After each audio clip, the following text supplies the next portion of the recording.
S info سے فیصل شاہین۔ Army میں seniority کا تعین کیسے کیا جاتا ہے؟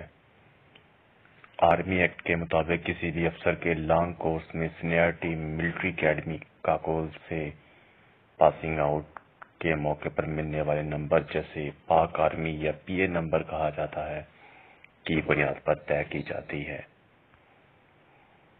سروس کی عمر یا اس رینک کے لیے مختصر مدت میں سے جو پہلے آئے، اس کے مطابق ریٹائرمنٹ ہو جاتی ہے۔ مثلا موجودہ آرمی چیف اگرچہ اپنے دیگر ساتھیوں کے ہمراہ ایک ہی دن پاس آؤٹ ہوئے، تاہم آرمی چیف بننے سے قبل وہ اپنے کورس میں سینئرٹی میں چھٹے نمبر پر تھے، جس کی وجہ سے ان کا پی اے نمبر تھا۔ اس طرح موجودہ سینئر ترین لانگ کورس کے لیفٹیننٹ جنرل سید عدنان اپنے رینک کی مدت پوری ہونے پر اکتوبر 2022 میں ریٹائر ہوں گے۔ یوں وہ 4 اسٹار جنرل کی دوڑ میں شامل نہیں ہوں گے۔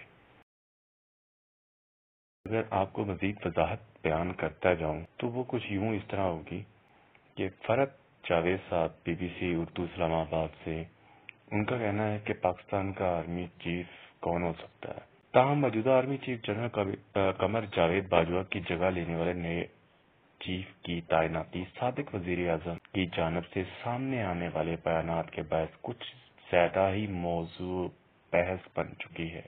واضح رہے کہ army chief general Qamar Javed Bajwa 29 نومبر کو یعنی 10 دن بعد ریٹائر ہونے والے ہیں، تاہم اب تک حکومت نے ان کی جگہ فوج کی کمانڈ سنبھالنے والے افسر کا اعلان نہیں، جبکہ وزیر دفاع خواجہ صاحب محمد آصف نے نجی T V channel Geo News کو بتایا کہ آرمی چیف کی تقرری کا عمل پیر سے شروع ہو جائے گا۔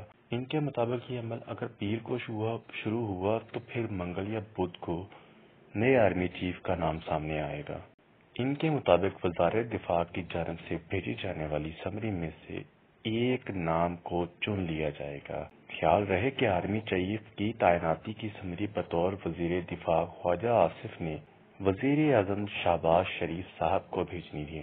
وزیر دفاع نے یہ بھی کہا کہ آرمی چیف کی تعیناتی کے اس عمل کو خود عمران خان نے اس وقت متنازع بنایا۔ وہ کسی ایک خاص افسر کو ہی ISI چیف رکھنا چاہتے تھے۔ اپنے میزبان کو اجازت دیجیے گا۔ اللہ نے کے بعد